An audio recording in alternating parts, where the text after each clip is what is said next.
Episode 259. Is this autism or something else?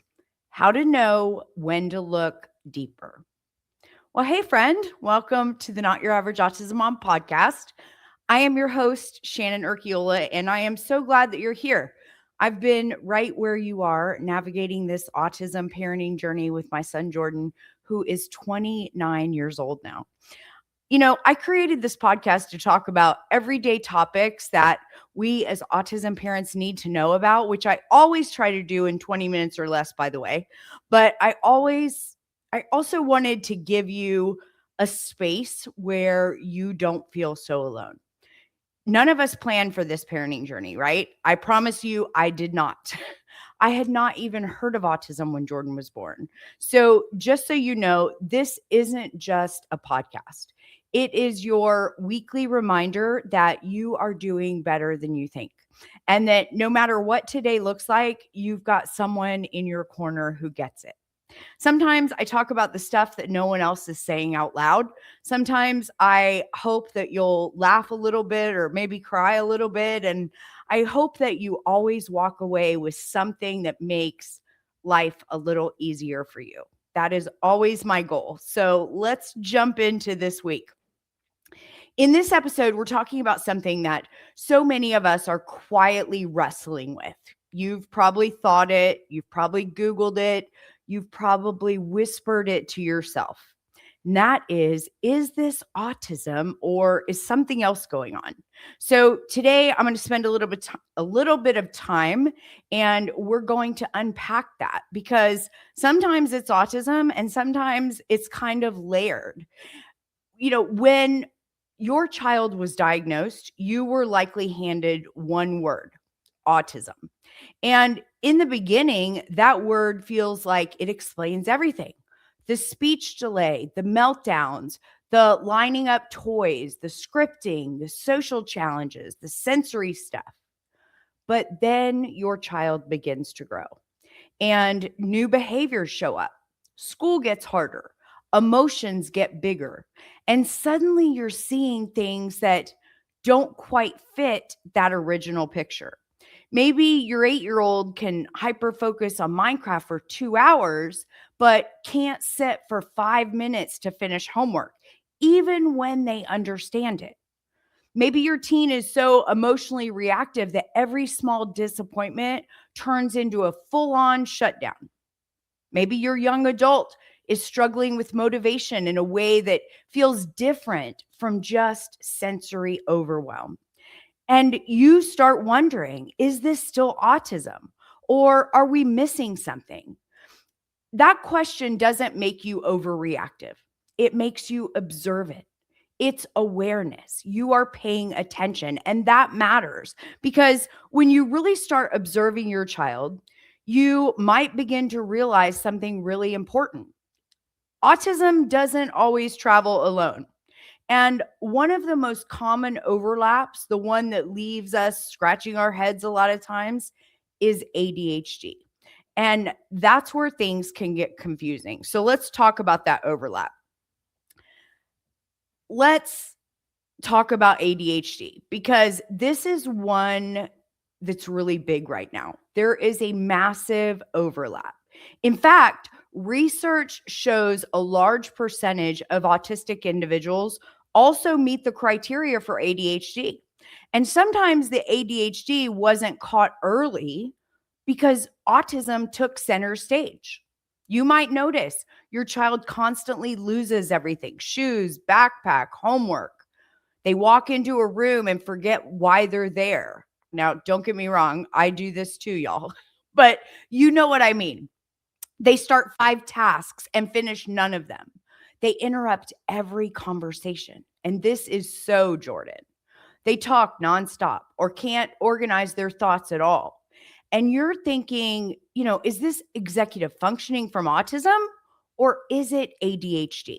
Because from the outside, it can look almost identical. So here's the key differences to watch for. And I'm going to put this into real life situations, not textbook language. Autism attention struggles often relate to interest-based focus. Like your child can talk for 45 minutes straight about trains or Pokemon or rockets or animals, whatever their thing is, and not miss a detail. But when it's time to write 3 sentences about their weekend, their brain just shuts off. And that's not an inability to focus. That's a brain that locks onto preferred interest and struggles to engage when motivation isn't internally driven. The next thing is sensory overwhelm. They start their homework, but then the dishwasher turns on, or their tag in their shirt is itchy, or the lights are buzzing, and suddenly they can't focus. The issue isn't attention, it's regulation. So once the sensory input is handled, their focus improves. The next thing is transition difficulty. They might be focused until you say time to stop. And then it's like you pulled the emergency brake on their nervous system. It's not distractibility, it's that shifting gears is very hard for them. Once they transition and settle down again, they can focus. Now, compare that to ADHD attention struggles, which often look like inconsistent focus across environments. So they can't focus at school, they can't focus at home, they can't focus even when the room is quiet. It's not about interest or sensory input, their attention drifts constantly, no matter the setting. It's also chronic impulsivity. They interrupt every conversation, not occasionally, but constantly. They blurt out answers before questions are even finished. They grab things without thinking. And even when you explain it over and over, the impulse hits before the thought does. Hyperactivity that isn't sensory driven. Maybe they're moving all the time, not because they're avoiding sensory input, but because their body feels internally restless. So it's not I'm overwhelmed, it's I can't sit still even when I want to. Difficulty organizing thoughts and tasks. So you say, go brush your teeth and put your pajamas on, and they walk into the bathroom and forget why they're there. Or you ask them to clean their room. They pick up one sock and then they start playing with a toy. And then they sit on the floor and the room looks exactly the same 30 minutes later. That's not refusal. That's a brain that struggles to sequence and prioritize. And here's the important part. It can absolutely be both. You can have a child who is autistic and has sensory sensitivities and also has ADHD level impulsivity. You can have a teenager who hyper focuses on their special interest, but can't manage their time or organize assignments or remember their due dates. And when both are present, things can feel a lot harder. That's why tearing it apart matters. Not for labels, but for strategy. Because the support for executive functioning tied to autism may look different than the support for ADHD related attention regulation. And when you match the strategy to the actual root cause, everything shifts. And when ADHD is present but untreated, school can be brutal. Not because your child isn't smart, but because they're working twice as hard just to hold their focus together. Their self-esteem might start to drop. Anxiety creeps in. They start to believe that they're the problem. Let's just say a 10-year-old understands math. You know they understand it, but they can't sit long enough to even complete one worksheet. They're fidgeting, they're getting up, they're distracted by every little sound. So you assume that it's sensory. You turn off the TV, you close the windows so the wind chimes stop, you clear the table, you turn the lights down, you do all the things. And guess what?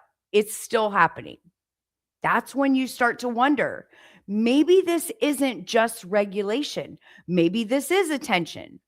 Or let's say that your teen wants friends desperately.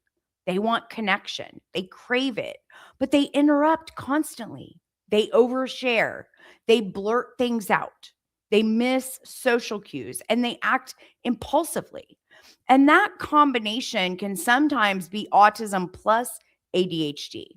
And when ADHD isn't recognized, here's what happens: they get labeled weird, lazy, unmotivated, careless, and slowly they start believing it. Now, I'm going to say something here that might hit home for some of you. Medication is not a dirty word, and I fought it hard. Those of you who've been here a while know I did not want to medicate Jordan when he was younger. We had an incredible nurse practitioner, and I was resistant. Every appointment, I kept saying no, until one day she looked at me and said, "Shannon, if he had cancer, you would treat him, right? If he had diabetes, you would treat him, right?" And I remember thinking, well, of course I would. And she said, "This will make his life easier. It will make his day to day less stressful for him and for you." And when she said less stress for me, I'm going to tell you, I was listening, because truth be told, I wasn't sure at that point how much longer I could do this. Jordan was having negative behaviors every single day, and I could not see a light at the end of the tunnel. And I will tell you honestly, ADHD medication along with anxiety medication made our life livable. Not perfect, not magical, but livable. And please know, that doesn't mean that medication is the answer for everyone. I am by no means saying that. But what I am saying is that when you match the right support to the right struggle, things can really improve dramatically. So if your gut is saying this feels bigger than just autism, it might be time to explore some additional evaluations. Not because something is wrong, but because sometimes knowing and doing things differently changes everything. And here's where this conversation starts to overlap with something else entirely. Because sometimes what looks like impulsivity or refusal or control isn't ADHD at all. Sometimes it's anxiety. So I want to pivot to anxiety versus defiance. And you might be feeling this. Maybe you were told that your child is oppositional, but let's look at what's actually happening. So let's say it's Sunday night. Backpack is packed, clothes are ready, nothing unusual is happening. But Monday morning, they are refusing school. They're crying. They're saying their stomach hurts, saying they hate school, refusing to get in the car. Schools call it defiance, non-compliant, manipulative. But you notice something. The night before every big test, this happens. Before substitute teachers, this happens. After a social conflict, this happens. That's anxiety. Now, let me give you a few more scenarios that might feel familiar. You say, "We're leaving in 5 minutes," and suddenly they need the bathroom. They can't find their shoes. They're melting down over the wrong socks. And you think to yourself, why is everything a battle? But what if it's not a battle? What if it's panic about what's coming next? Or let's say you make a small change to dinner: a different brand of chicken nuggets, a different plate, a different routine, a different time. And it is an explosion. From the outside, it looks controlling. From the inside, it feels unsafe. Or let's say your teenager slams their bedroom door and says, "I'm not going." Well, you assume attitude, but you later find out that maybe someone laughed at them that day, or they didn't understand an assignment, or they're terrified of being called on in class. The truth is that most autistic kids are not defiant. They are overwhelmed. Anxiety in autistic children often looks like refusing school, avoiding tasks, meltdowns before transitions, needing control, shutting down, exploding after they hold it together all day. From the outside, that looks like defiance, but from the inside, it feels like panic. An anxious brain says, if I don't control this, something bad will happen. And that can look very similar to oppositional behavior. Now, here's the important nuance. If the behavior improves when anxiety is supported, that tells you something. If therapy and accommodations and nervous system regulation or sometimes medication reduce the behavior dramatically, you may be dealing with significant anxiety layered on top of autism. And I just want you to know, treating anxiety is not giving in. It's supporting a nervous system that is on high alert. And I'm going to say something that some of you may need to hear. For those of you that are newer here, Prozac literally saved our lives.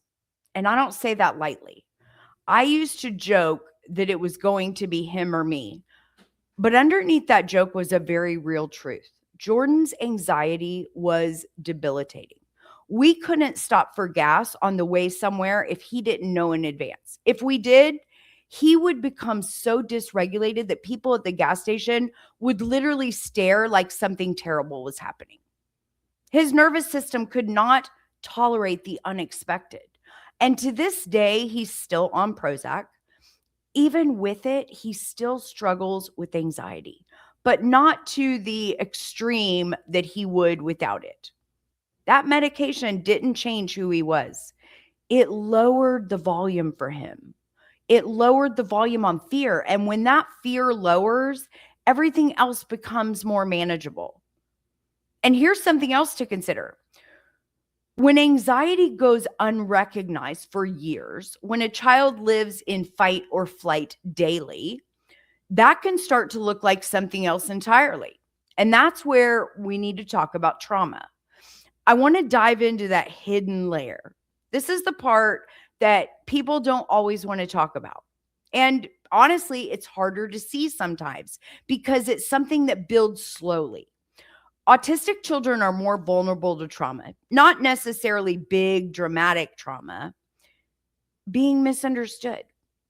Your child explains something the only way they know how, and they get told that they're being rude. They say something very literal, and everyone laughs. They walk away thinking, I did something wrong, but they don't even know what it was. Maybe they're being corrected constantly. All day long, it's stop stimming, sit still, don't rock, lower your voice, use your words, look at me when I'm talking to you. Imagine hearing some version of you're doing it wrong 50 times a day.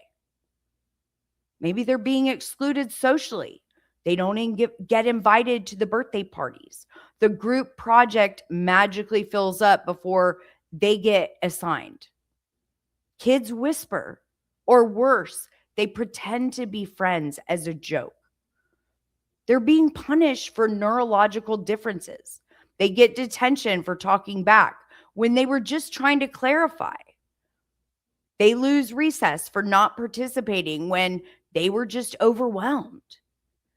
They're labeled disruptive when they were just dysregulated. Medical trauma. Think about the blood draws and the dental procedures and the unexpected tests. Being held still when their body is screaming to move. Even if the medical care was necessary, their nervous system doesn't always understand that. And not to mention bullying, being mocked for their voice, their movements, their interests, their literal thinking. Over time, that adds up. Imagine your child has been corrected all day at school, right? All those things we talked about. Raise your hand, use your inside voice, make eye contact, sit still. By 3 p.m., they are holding it together with everything they have. They get in the car and you say something like, hey, how was your day? And they fall apart. And you think, why does everything turn into a meltdown? But what if that's accumulated stress? What if that's a nervous system that never gets to rest? Now, think about that teen who has been bullied or excluded for years. They don't talk about it much, but they stop wanting to go to school events. They avoid group activities. They say, I don't care, but you can tell that they do. Or a child who's had lots of medical procedures. Now, every time you say, we have an appointment, they panic, even if it's just a checkup. Or maybe it's a young adult who has experienced repeated social rejection. They stop trying, they isolate, they assume people won't understand them anyways. Trauma doesn't always look dramatic. Sometimes it looks like hypervigilance. They scan every room. They need to know the plan. They ask the same question 10 times, not because they didn't hear you, but because they're trying to feel safe. Or emotional shutdown. They stop talking. They go quiet. They withdraw into those screens or isolation. What about aggression? They lash out when they're overwhelmed, not because they're violent, but because their nervous system feels trapped. Avoidance of anything unfamiliar, new places, new people, new expectations, not because they're stubborn, but because new equals unpredictable. Sometimes what looks like behavior problems is actually a nervous system stuck in survival mode. And when trauma is involved, behavior charts and consequences alone will not fix it. They need safety, consistency, predictability, and sometimes trauma-informed therapy. If your child seems constantly braced for impact, like they're waiting for something bad to happen, that might be something worth exploring, because behavior plans alone don't heal trauma. Safety does. And listen, I realize that once you start looking at anxiety and ADHD and trauma, it can all feel really overwhelming. You might even be thinking right now, okay, so how do I know what's what? And that's where this next question comes in. This is the part that feels scary. And it's the question that I get asked all the time. How do you know when to ask for more testing? Because none of us want to chase diagnoses. No one wants to feel like they're piling things on. But you also don't want to ignore something that could make life easier for your child. So let's talk about a few things. If your child used to recover from meltdowns in 10 minutes and now they're lasting 2 hours, if school refusal used to happen once in a while and now it's every Monday morning, if self-talk shifts from this is hard to I'm stupid, nobody likes me, I can't do anything right, if your once confident kid stops trying or starts avoiding things that they used to enjoy, if their focus drops dramatically over a year's time, not just wiggly or distracted, but truly unable to organize their thoughts or finish anything, if anxiety starts controlling daily life where you can't stop for gas or change a plan or visit a new place or even answer the door without dysregulation, if your teen starts isolating in a way that feels different than just needing downtime, or if your young adult seems checked out or unmotivated or hopeless, and especially if something in your gut keeps whispering, this feels different, not harder, but just different, that's when you push. Not because you want more labels, but because you want better support. And sometimes that evaluation might reveal ADHD or anxiety disorder, or OCD tendencies, or depression, or maybe even a learning disability that was masking his behavior. And sometimes it confirms it's still autism, but the strategy needs to change. You know your child. You have watched every phase, every regression, every growth, every shift in their mood or behavior. You know their baseline. So if something feels different, neurologically different, not just developmentally different, then advocate for it. You are not overreacting. You are gathering information. And please understand that seeking additional evaluations does not mean autism was misdiagnosed. It just means that autism is complex.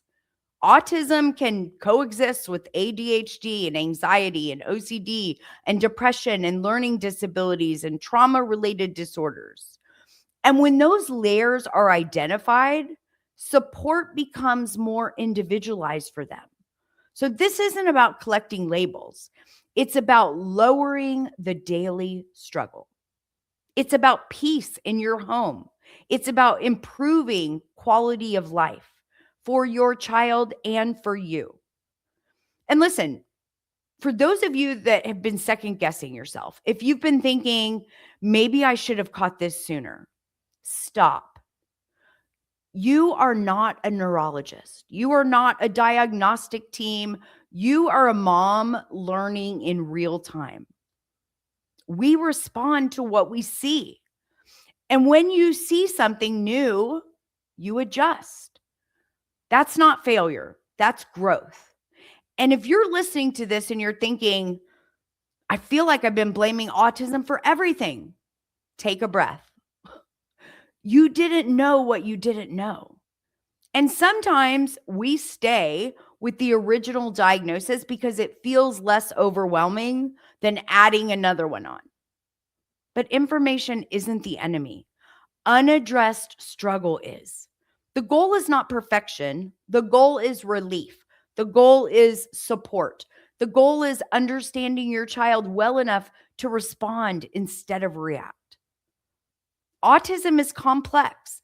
And unfortunately for us, it rarely travels alone. And like I said earlier, this isn't about collecting labels. It's about helping your child feel understood, helping them succeed, helping them feel capable, helping them feel safe. And if something feels off, you are allowed to ask questions. You are allowed to advocate. You are allowed to say, I think we need to look deeper.